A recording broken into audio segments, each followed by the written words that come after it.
Halo semuanya, selamat datang dalam sesi pembelajaran kita hari ini. Pernahkah kita merenungkan apa sebenarnya arti sebuah keluarga bagi kita? Apakah ia hanya sekedar unit sosial tempat kita berbagi atap? Atau ada sesuatu yang lebih dalam dari itu? Hari ini kita akan menjelajahi bab 7 dengan tema yang sangat indah, yaitu Ku Cinta Keluarga Tuhan. Kita akan melihat bahwa keluarga bukan sekedar kelompok yang tinggal bersama, melainkan sebuah jiwa dalam perjalanan iman kita. Mari kita siapkan hati untuk memahami bagaimana keluarga kita bisa menjadi tempat di mana kehadiran Tuhan dirasakan secara nyata. Nah, teman-teman, bayangkan keluarga Anda adalah sebuah taman kehidupan. Taman ini bukan hasil usaha manusia semata, melainkan sebuah inisiatif dan gagasan utama dari Allah sendiri. Untuk menjadi taman yang indah, ada 3 fase utama yang harus dilalui. Fase yang pertama yaitu berakar, di mana keluarga harus memiliki fondasi yang kuat di dalam pengenalan akan Allah agar mampu menahan badai kehidupan. Pada fase yang kedua, yaitu bertumbuh. Kita harus terus berkembang dalam pelayanan kasih dan tidak pernah berhenti belajar tentang kehendak-Nya. Fase yang ketiga, yaitu berbuah.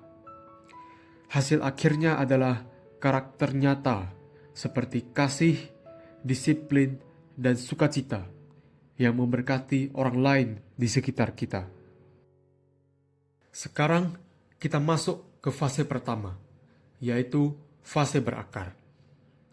Kekuatan sebuah keluarga seringkali ditentukan oleh apa yang tidak terlihat di bawah permukaan. Ada 4 pilar utama di bawah permukaan. Yang pertama yaitu komunitas rohani.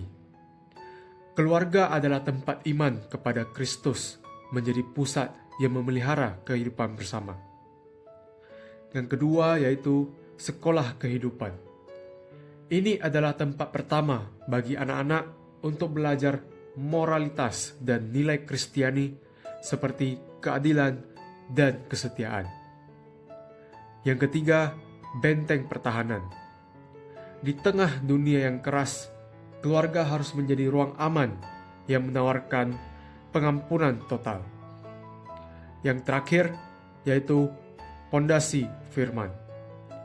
Alkitab adalah sumber air yang mutlak dan tak tergantikan bagi pertumbuhan iman keluarga. Teman-teman, kalian tahu tak, akar yang kuat dimulai dari hubungan suami istri. Alkitab dalam Kejadian 2 ayat 24 menegaskan bahwa perkawinan adalah ikatan suci di mana laki-laki dan perempuan bersatu menjadi satu daging.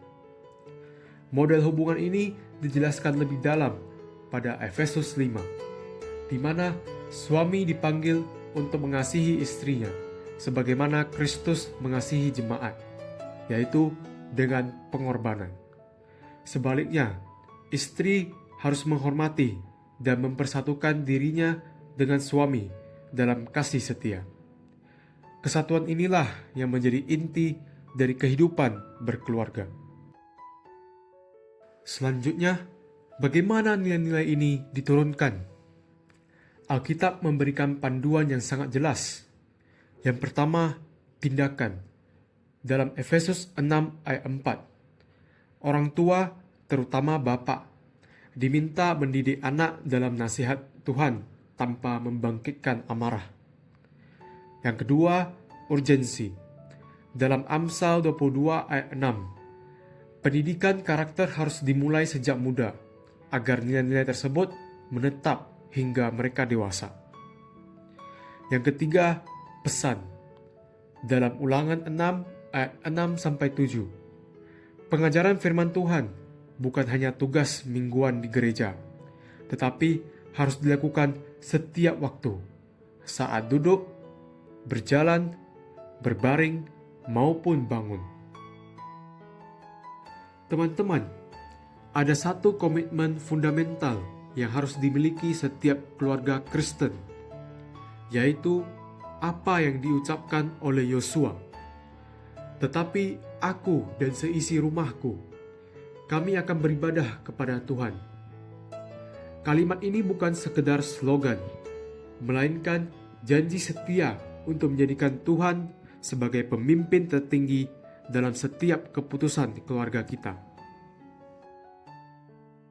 Singkatnya, hakikat keluarga Kristen mencakup 3 hal utama. Yang pertama, ikatan kasih, yaitu kesatuan mendalam antara suami dan istri. Yang kedua, lintas generasi, tanggung jawab orang tua untuk menurunkan iman kepada anak-anak secara berulang-ulang. Yang ketiga, ketertiban dan komitmen. Adanya saling hormat antara anggota keluarga sesuai peran masing-masing yang indah di dalam Tuhan. Sekarang kita beralih ke fase 2, yaitu fase bertumbuh. Pertumbuhan terjadi melalui nutrisi harian, bukan sekedar ibadah minggu. Berdasarkan Ulangan 6 ayat 4-7, pengajaran agama adalah siklus harian yang organik. Yang pertama, saat bangun pagi, kita memulai hari dengan visi Tuhan. Kemudian, saat duduk di rumah, membangun waktu berkualitas dan keintiman antara anggota keluarga. Pada perjalanan, mengajarkan nilai-nilai praktis melalui aktivitas sehari-hari. Dan saat berbaring, menutup hari dengan doa dan refleksi bersama. Apa saja yang membentuk nilai dalam keluarga kita? Ada faktor-faktor teologis yang bekerja di balik layar, mulai dari keyakinan inti kita akan keesaan Tuhan, ajaran kasih-Nya yang menjadi landasan pengampunan, hingga pentingnya doa dan ibadah bersama.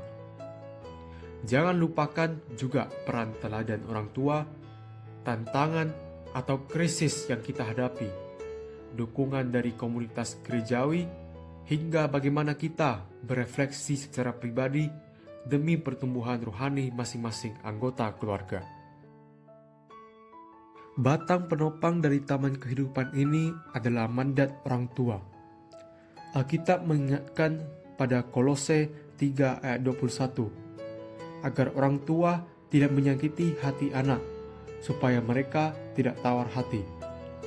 Ingatlah, tanggung jawab pendidikan spiritual adalah mandat ilahi yang tidak bisa didelegasikan sepenuhnya kepada sekolah atau gereja.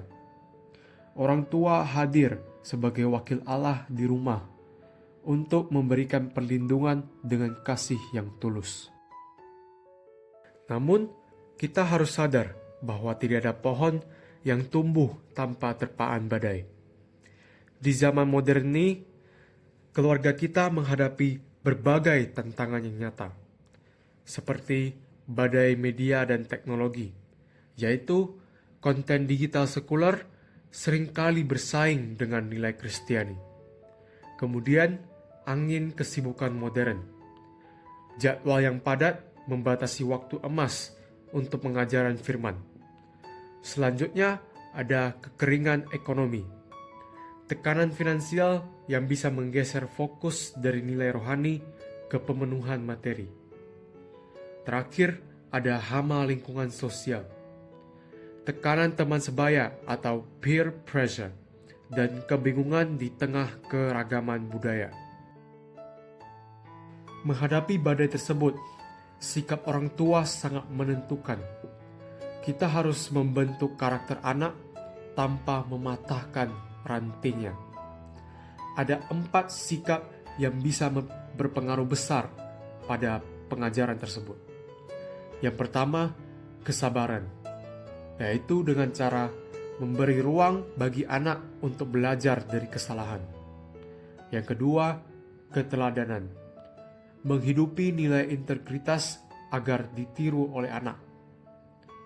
Yang ketiga, kasih sayang, memberikan rasa aman emosional agar mereka tumbuh penuh empati. Yang keempat, keberanian. Dukungan konsisten agar anak mampu mengatasi rintangan. Yang terakhir, konsistensi. Menetapkan batasan dan harapan yang jelas dalam keluarga. Lalu, mengapa Tuhan merancang semua ini? Karena seperti tertulis dalam Kejadian 2 ayat 18, tidak baik kalau manusia itu hidup seorang diri saja.